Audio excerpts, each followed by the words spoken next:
कि ईश्वर ने मुझको हिदायत दी, तो ईश्वर की ही प्रेरणा थी कि सबसे पहले मैंने इस्लाम के अंतिम पैगंबर हजरत मोहम्मद सल्लल्लाहु अलैहि वसल्लम की जीवनी पढ़ी। कुरान तो मैं 10 बार पढ़ चुका था, लेकिन अब जब मैंने पढ़ना शुरू किया तो मैंने सबसे पहले जीवनी पढ़ ली। जब जीवनी पढ़ी तो मुझे ये लगा कि जिन आयतों को हमने आतंकवाद से जोड़ा था वो आयतें आतंकवाद के विरोध के लिए आई। यानी जो युद्ध हुए वो युद्ध अन्याय और अत्याचार से लड़ने के लिए आए, न कि अन्याय और अत्याचार को करने के लिए आए। क्योंकि इस्लाम के अंतिम पैगंबर हजरत मोहम्मद सल्लल्लाहु अलैहि वसल्लम पर अत्याचार हो रहे थे। जब आप मक्का में दुनिया का सबसे बड़ा सत्य, यूनिवर्सल ट्रुथ, ला इलाहा इल्लल्लाह, परमेश्वर के सिवा कोई पूज्य नहीं है, ये बता रहे थे, तो मक्का के आपके ही कबीले के लोग, कुरैश कबीले के लोग सबसे बड़े विरोधी हो गए और आपको तरह तरह से सताने लगे। आपके अनुयायियों को भूखा प्यासा नंगा अरब की तपती रेत पर लिटाया गया और यह भयानक अत्याचार 1 साल 2 साल 3 साल नहीं, लगातार 13 सालों तक चलता रहा। लेकिन धन्य है हजरत मोहम्मद सल्लल्लाहु अलैहि वसल्लम, जिन्होंने अपने अनुयायियों से कहा सब्र करो, सब्र करने वालों के साथ अल्लाह है।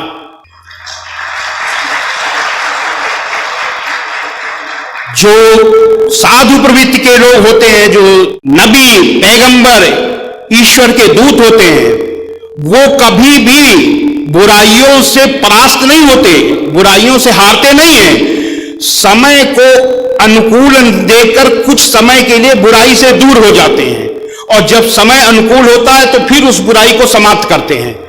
तब जब हजरत मोहम्मद सल्लल्लाहु अलैहि वसल्लम ने देखा कि मक्का में अभी समय अनुकूल नहीं है, तो आप मक्का से मदीना चले गए। लेकिन शैतान तो शैतान, आपका पीछा वहां भी शैतानों ने नहीं छोड़ा। आपने एक संधि की, समझौता किया, और समझौता वो अपनी शर्त पर नहीं उनकी शर्त पर किया। जितनी उन्होंने शर्तें ला दी, सारी की सारी शर्तें मान ली, इसलिए मान ली कि शांति स्थापित हो जाए। 13 साल तक लगातार अत्याचार अन्याय सहने के, और किसके लिए सहा? केवल इस बात के लिए कि ईश्वर के सिवा कोई पूज्य नहीं है। केवल इस बात के लिए आपने 13 साल अत्याचार आपके अनुयायियों ने सहा। तो जब मदीना चले गए तो मदीना में भी जब शुरू हुआ वही षड्यंत्र, तो समझौता किया, उनकी शर्तों पर समझौता किया। समझौता करने के बाद भी उन्होंने समझौता तोड़ दिया और फिर लड़ाई की तैयारी, फिर वही षड्यंत्र शुरू हो गए। तब कुरान मजीद में अल्लाह का, ईश्वर का आदेश आया हजरत मोहम्मद सल्लल्लाहु अलैहि वसल्लम पर। कुरान मजीद के सूरा 22 आयत नंबर 39 में, जिन मुसलमानों से खामखा लड़ाई की जाती है उनको इजाजत है कि वे भी लड़ें, क्योंकि उनके साथ जुल्म हो रहा है। जब सारे रास्ते बंद हो गए, यही तो हुआ था महाभारत में, जब कौरवों ने पांडवों पर अन्याय किया। पांडव कौरवों के पिता धृतराष्ट्र जो कि राजा थे उनके पास गए और कहा ये हमारे साथ अन्याय हुआ है।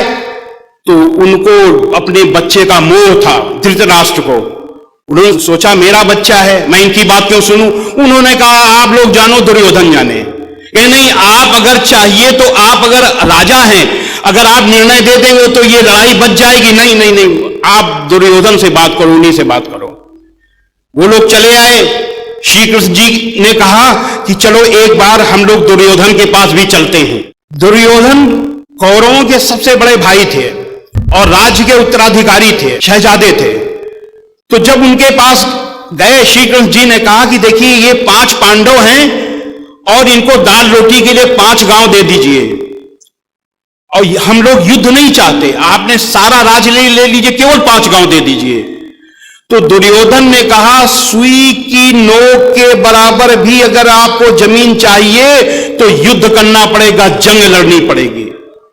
तो जब कोई रास्ता नहीं बचा, बातचीत के सारे रास्ते बंद हो गए, तब दोनों सेनाएं खड़ी हुई आमने सामने जब खड़ी हुई, अर्जुन ने देखा कि हमारे सामने हमारे ही चचेरे भाई, हमारे दादे, चाचे, हमारे गुरु सब खड़े हैं जिनसे हमको एक राज्य के लिए लड़ना पड़ेगा। तो उन्होंने कहा कि राज्य मिले या न मिले हम भीख मांग लेंगे, लेकिन हम लड़ेंगे नहीं। उन्होंने तीर धनुष को रख दिया। जब उन्होंने रख दिया तो ईश्वर का आदेश आया, जैसे कि मक्का में हजरत मोहम्मद सल्लल्लाहु अलैहि वसल्लम के ऊपर आया था, यदृच्छया चोपन्नम स्वर्ग द्वारम पावृतम सुखना क्षत्रिया पात लभंते युद्ध मीदृशम।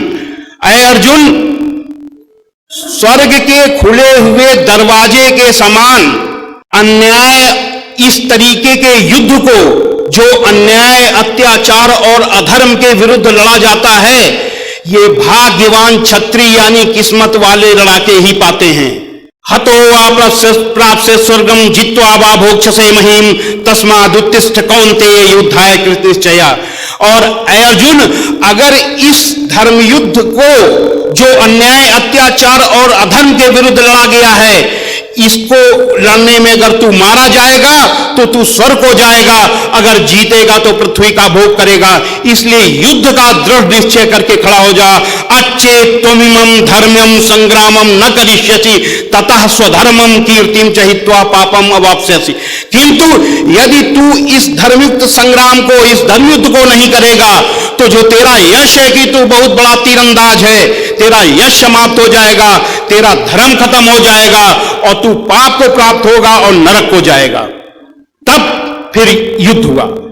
ठीक इसी तरीके से वहां राज्य के लिए युद्ध था, यहां ला इलाहा इल्लल्लाह, परमेश्वर के सिवा कोई पूज्य नहीं है, इसके लिए युद्ध शुरू हुआ। क्योंकि बातचीत के सारे रास्ते बंद हो गए।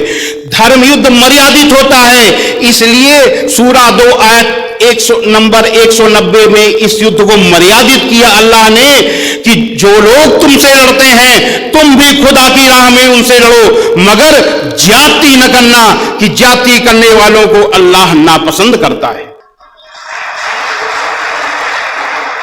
इसीलिए हजरत मोहम्मद सल्लल्लाहु अलैहि वसल्लम ने मदीने के 10 साल के प्रवास में जितनी भी लड़ाइयां लड़ी, बड़ी लड़ाई को बचाने के लिए छोटी छोटी लड़ाइयां लड़ी। ये नहीं कि और जैसे वहां लड़ाई अधर्म के लिए, अधर्म को समाप्त करने के, ऐसे अधर्म को समाप्त करने, अन्याय अत्याचार को समाप्त करने, बड़ी लड़ाई को रोकने के लिए, शांति की स्थापना के लिए, अशांति के रोकने के लिए, एक बड़ी हिंसा को रोकने के लिए छोटी हिंसा की गई।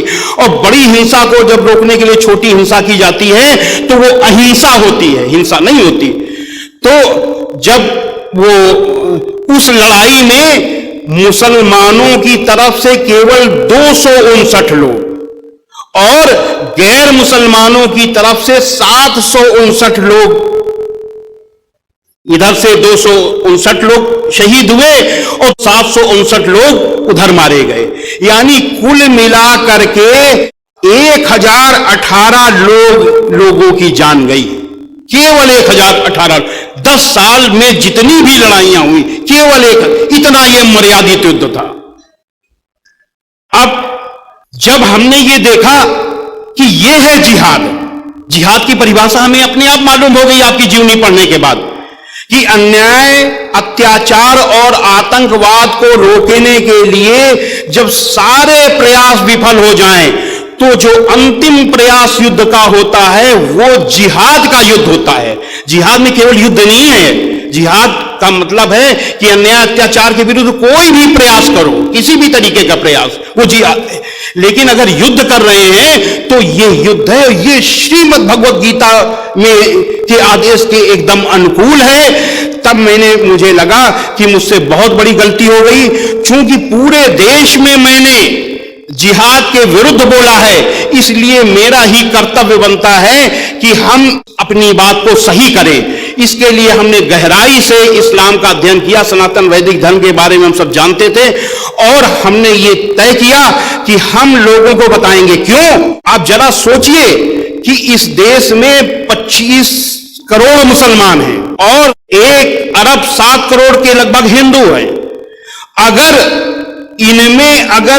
इस तरीके से वैमनस्य फैल जाए और ये आतंकवादी बन जाए या दूसरा इनसे नफरत करने लगे इस देश का बहुसंख्यक समुदाय और ये झगड़ा शुरू हो जाए, तो हमारा चलना फिरना उठना बैठना सब कुछ ठप हो जाएगा, ये देश ठहर जाएगा, ये देश बर्बाद हो जाएगा।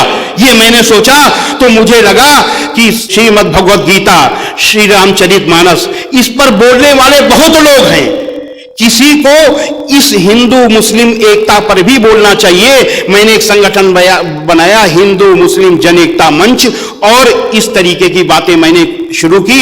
आग में पानी डालना शुरू किया हमने। वीडियो के नीचे सब्सक्राइब के बटन पर क्लिक करें, बेल के आइकॉन पर क्लिक कीजिए ताकि हर नई वीडियो की नोटिफिकेशन आपको मिल जाए।